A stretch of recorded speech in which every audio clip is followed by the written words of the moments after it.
الحمد لله رب العالمين والعاقبة للمتقين ولا عدوان إلا على الظالمين وأشهد أن لا إله إلا الله ولي الصالحين وأشهد أن محمدا عبده ورسوله وصفيه من خلقه وخليله سيد الأولين والآخرين اللهم صل عليه وعلى آله وصحبه ومن تبعهم بإحسان إلى يوم الدين أما بعد. Ce bas monde ou l'éternité, quel est ton objectif? Ce bas monde ou l'éternité, quel est ton objectif? Voilà le thème de cette khutbah bi'idhnillah. Les gens se divisent selon ce pourquoi ils travaillent. Certains pour les plaisirs de ce bas monde et d'autres œuvrent principalement pour gagner la satisfaction d'Allah subhanahu wa ta'ala, la réussite dans l'au-delà. Les hommes se répartissent en 3 catégories. Enregistrez cela. Première catégorie, ceux que la vie d'ici-bas a complètement absorbés. Elle les a détournés de l'au-delà. Leur objectif essentiel sur terre, c'est la dunya. Ça, c'est la première catégorie. Des gens, malheureusement, qui ne pensent qu'à l'argent, la gloire, la notoriété, le buzz sur les réseaux. Ils vivent, mais sans penser à ce qui vient après. Ils ont oublié l'essentiel, le jugement, et ce qui les attend par la suite. Et ce sont eux qui sont visés par la parole d'Allah tabarak wa ta'ala. زين للناس حب الشهوات من النساء والبنين والقناطير المقنطرة من الذهب والفضة والخيل المسومة والأنعام والحرث ذلك متاع الحياة الدنيا. Allah nous dit Azza wa Jal, on a enjolivé aux hommes l'amour des désirs tels que les femmes, les enfants, les biens abondants d'or et d'argent, les chevaux de race, le bétail et les cultures. Ceci est la jouissance de la vie d'ici-bas. La première catégorie de gens sont ceux qui sont complètement absorbés par la vie d'ici-bas. Et malheureusement, ils représentent la majorité des gens. Ils oublient l'essentiel, à savoir le jour du jugement. Les plaisirs de ce bas monde disparaissent, alors que ceux de l'au-delà sont éternels. Allah nous dit Azza wa Jal, Ma indakum yanfad, wa ma inda Allahi baq. Ce que vous possédez s'épuise, tandis que ce qui est auprès d'Allah demeure. Allah Ta'ala dit également, Qul mata'u dunya qalil, wal akhiratu khayrun liman ittaqa. Dis-leur, la jouissance d'ici-bas est médiocre et éphémère. Regardez ce qu'Allah nous dit dans le Coran. Allah qui a créé ce bas monde, il nous dit subhanahu wa ta'ala, dis-leur, la jouissance d'ici-bas est médiocre et éphémère.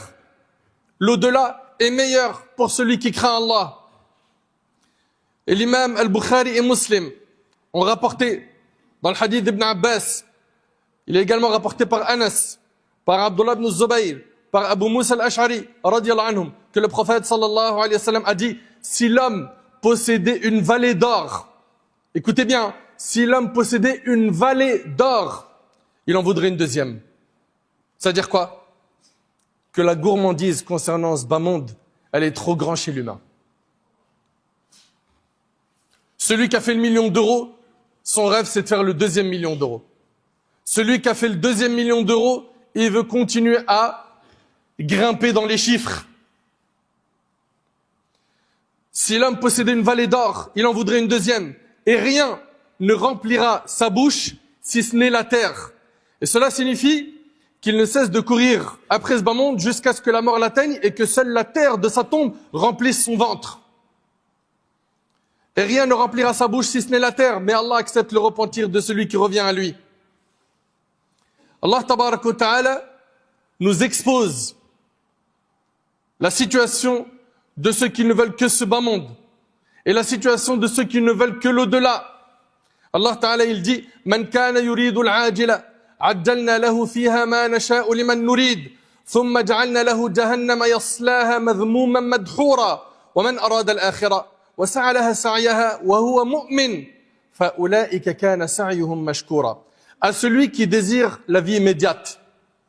Il veut rien d'autre à part ce bas monde. Il court derrière l'argent, la richesse, la notoriété. À celui qui désire la vie immédiate. Regardez, Allah il dit quoi? Nous accordons ici-bas ce que nous voulons à qui nous voulons. Ils veulent que ce bas monde. Allah donne à qui il veut ce qu'il veut. Puis, nous le vouons à l'enfer. Pourquoi? Il n'a voulu que ce bas monde. Puis, nous le vouons à l'enfer, où il entrera honni et éloigné de la miséricorde d'Allah. Quant à ceux qui recherchent la récompense de l'au-delà et œuvrent de manière adéquate pour l'obtenir, tout en étant croyants, ceux-là verront leur effort récompensé. Qu'Allah subhanahu wa ta'ala nous accorde al-Jannah. Toute personne qui court derrière ce bas monde, qu'il sache qu'il est en train de courir derrière une demeure éphémère qui va prendre fin un jour.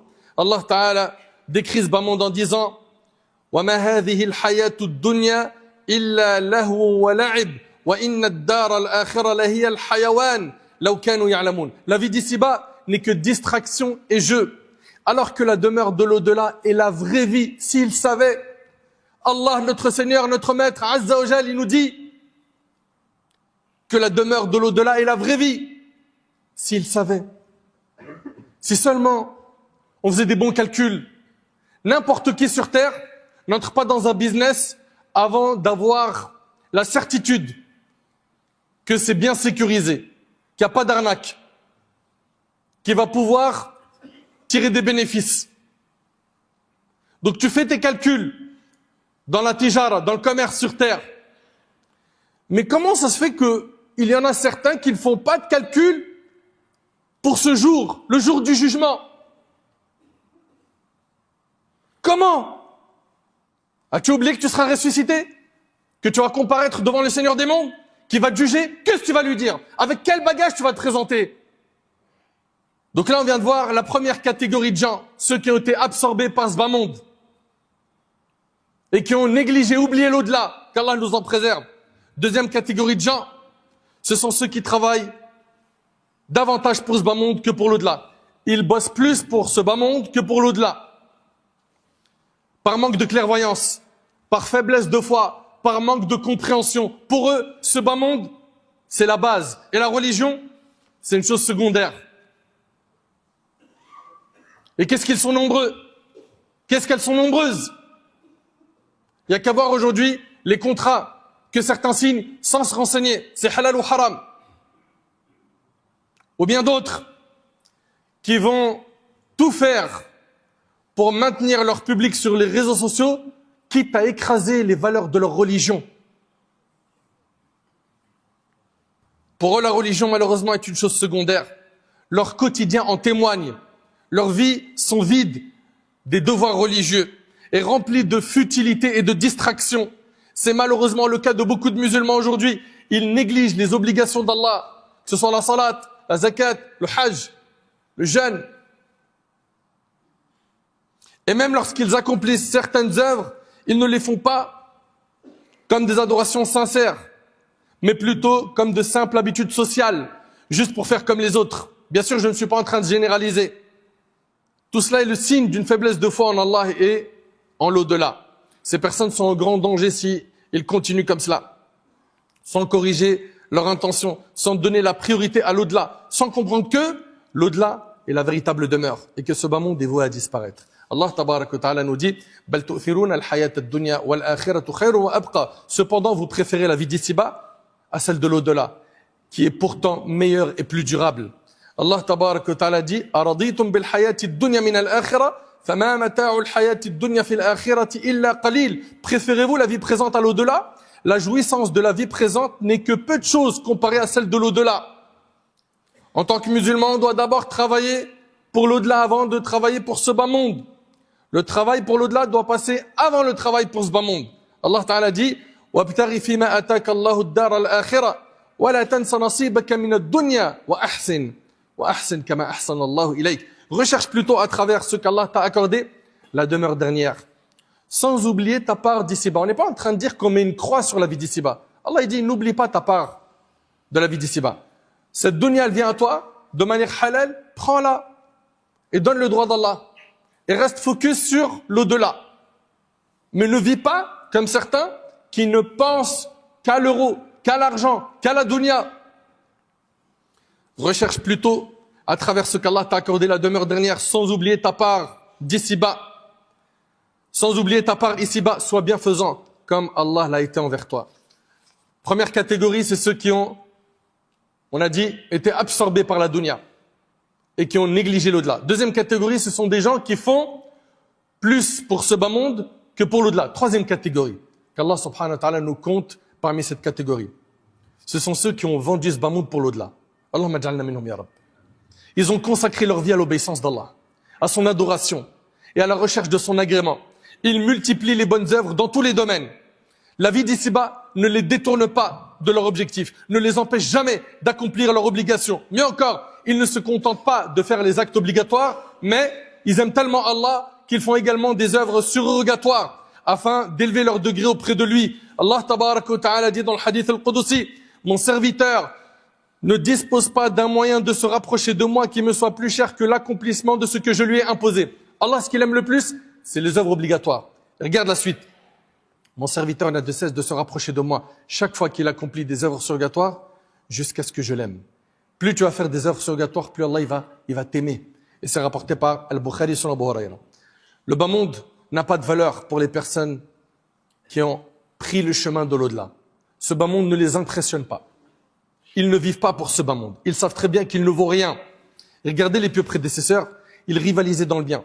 Ils se précipitaient vers les actes d'obéissance et se surpassaient dans les œuvres pieuses. Omar radiallahu anhu, ce noble compagnon, il a dit, aujourd'hui, je vais devancer Abu Bakr. Et il a donné la moitié de ses biens, fi sabilillah, en aumône. La moitié de ses biens. Quand le prophète sallam lui a dit, et qu'est-ce que tu as laissé à ta famille, il lui a dit son équivalent, c'est-à-dire l'autre moitié. Mais Abu Bakr radiallahu anhu vint avec tout ce qu'il possédait. Et on lui a demandé, qu'as-tu laissé à ta famille? Il a dit, je leur ai laissé Allah et son messager. Et il a donné tous ses biens fissabilillah. Ça, c'était nos pieux prédécesseurs, rahimahumullah. Leur objectif sur terre était de gagner l'agrément d'Allah, était de gagner la satisfaction d'Allah, était de gagner des récompenses auprès d'Allah pour pouvoir avoir le paradis. Omar radiallahu anhu, quand il a assisté à cette scène, je leur ai laissé Allah et son messager. Alors Omar a dit, je ne le devancerai jamais. Parce qu'il y avait cette concurrence saine entre Abu Bakr et Omar dans les actes de piété. Et c'était Abu Bakr qui était toujours celui qui le devançait. Apprenons donc une leçon. Travaillons pour cette vie selon le temps que nous y passons. Mais travaillons pour l'au-delà selon l'éternité qui nous y attend. Comme disait Al-Hassan al-Basri, rahimahullah, j'aimerais que cette parole de Al-Hassan al-Basri s'ancre dans nos mémoires. Ce grand savant parmi les tabi'in, il a dit, et c'est avec ça que je clôture la khutbah, il a dit, ô fils d'Adam, vends ta vie d'ici-bas pour ton au-delà. Tu gagneras les deux. C'est hyper profond. Vends ta vie d'ici-bas pour l'au-delà. Tu gagneras les deux. Ça veut dire quoi? Si tu vends ce bas monde, il va te courir après. Tu cherchais le travail, il va venir facilement.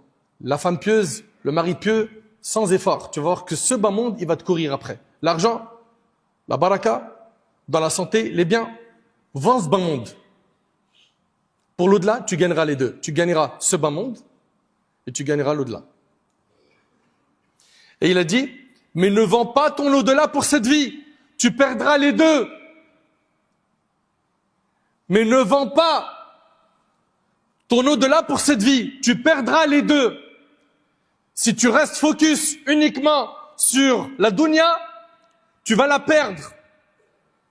Même si tu deviens riche, cette richesse, ce luxe, ce confort que tu auras, ne te procurera pas le bonheur que tu recherchais, parce que tu étais loin d'Allah. Mais ne vends pas ton au-delà pour cette vie, tu perdras les deux. Tu perdras ce bas monde et tu perdras l'akhira, l'au-delà. Pour résumer, on a 3 catégories de gens sur terre. Ceux que la vie d'ici-bas a complètement absorbés, elle les a détournés de l'au-delà. Qu'Allah nous en préserve. Et malheureusement, il s'agit ici de la majorité des gens. Deuxième catégorie, ceux qui travaillent davantage pour ce bas monde que pour l'au-delà. La religion, c'est optionnel. C'est de temps en temps. C'est pour ça que j'ai bonne conscience. Quand même, je fais quelques petites pratiques de la religion. Et troisième catégorie, ce sont ceux qui ont vendu ce bas monde pour l'au-delà. Ils ont consacré leur vie à l'obéissance d'Allah, à son adoration et à la recherche de son agrément. Pose-toi la question, tu es dans quelle catégorie? Et réforme-toi vite pendant qu'il en a encore temps. J'implore Allah subhanahu wa ta'ala d'améliorer notre situation. J'implore Allah subhanahu wa ta'ala de nous accorder la piété, la guider. J'implore Allah subhanahu wa ta'ala de nous accorder une bonne compréhension.